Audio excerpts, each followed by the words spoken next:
Assalamualaikum warahmatullahi wabarakatuh. Salam sejahtera untuk kita semua.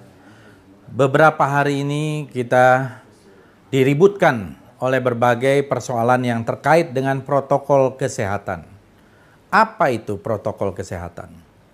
Kita tidak pernah mendengar sebelumnya yang disebut protokol kesehatan yang terangkum di dalam undang-undang.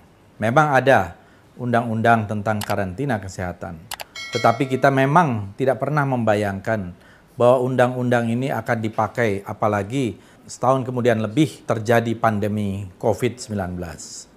Saya kira di dalam penanganan persoalan protokol kesehatan ini kita harus jujur, harus objektif, harus fair.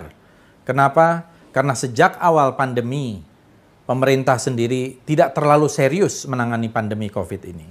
Bahkan ketika itu terjadi permintaan untuk lockdown atau permintaan untuk karantina wilayah, tetapi terjadi semacam tarik-menarik yang akhirnya pada bulan April pemerintah DKI Jakarta menerapkan apa yang disebut sebagai PSBB atau pembatasan sosial berskala besar.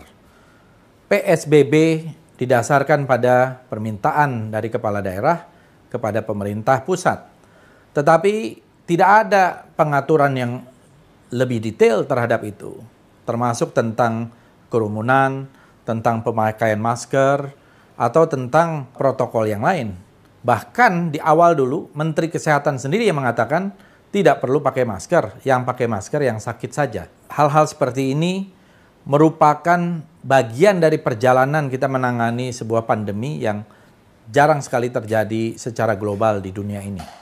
Oleh karena itu, sebaiknya jangan menggunakan pandemi COVID ini untuk kepentingan-kepentingan politik, apalagi melakukan kriminalisasi terhadap ulama. Dalam konteks ini adalah Habib Rizik Syihab yang kebetulan baru kembali dari Mekah selama 3,5 tahun. Dan kita tahu bahwa penjemputan itu terjadi juga secara spontanitas.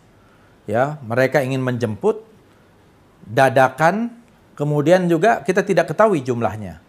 Begitu juga dengan terjadinya Maulid Nabi di berbagai daerah yang sekarang ini memang sedang diperingati atau sedang dirayakan sebagai bentuk kecintaan kita kepada Rasulullah Nabi besar Muhammad Sallallahu Alaihi Wasallam.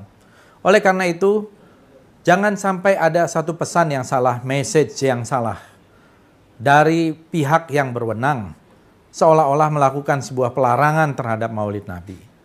Seolah-olah melakukan pelarangan terhadap penjemputan Habib Rizik atau kegiatan-kegiatan lain. Yang ada adalah justru bagaimana pemerintah dan aparat yang berwenang memberikan fasilitas yang tetap sesuai dengan koridor dari protokol kesehatan ini, sehingga tidak ada pihak-pihak yang dirugikan. Apalagi kemudian memberikan semacam ancaman-ancaman hukuman. Saya kira kita bisa berdebat panjang soal ini. Jangan pernah melakukan kriminalisasi, apalagi atas nama undang-undang yang tidak menyebut secara detail tentang pelanggaran, misalnya berkerumun maupun kegiatan lain. Saya sependapat dengan para pakar hukum yang menjelaskan bahwa undang-undang karantina kesehatan ini tidak mempunyai satu dasar yang kuat untuk melakukan kriminalisasi atau penetapan tindakan pidana kepada mereka yang berkerumun, kepada mereka yang tidak pakai masker, maupun kepada kegiatan-kegiatan lain. Yang diperlukan adalah memberikan edukasi, himbauan kepada masyarakat untuk tetap menjaga kesehatan, menjaga jarak, physical and social distancing, memakai masker, mencuci tangan, dan sebagainya. Tapi bukan berarti kemudian dilakukan satu tindakan-tindakan keras tanpa dasar yang menyalahi undang-undang. Saya kira ini yang merupakan menjadi pesan karena kegiatan-kegiatan kemarin, termasuk pemanggilan klarifikasi Gubernur DKI, menurut saya salah sasaran, salah tatanan. Karena bagaimanapun Gubernur membawahi Kapolda atau Pangdam, mewakili pemerintah pusat, meskipun tidak mengganggu instansi vertikalnya. Jadi saya kira ini juga pesan yang dinilai oleh masyarakat bisa diskriminatif. Karena terjadi di Jawa Barat, terjadi di Jawa Tengah, apalagi di musim pilkada seperti sekarang ini, kerumunan perkumpulan orang-orang untuk tujuan apapun banyak sekali, tetapi penindakannya tidak boleh tebang pilih sesuai selera, apalagi didasari oleh kebencian. Dan menurut saya apa yang terjadi kepada Gubernur Anies Baswedan yang dipanggil oleh pihak kepolisian merupakan satu tindakan yang keliru dan harus dihentikan supaya tidak terjadi pandangan dan persepsi masyarakat yang merugikan justru aparat kepolisian sendiri.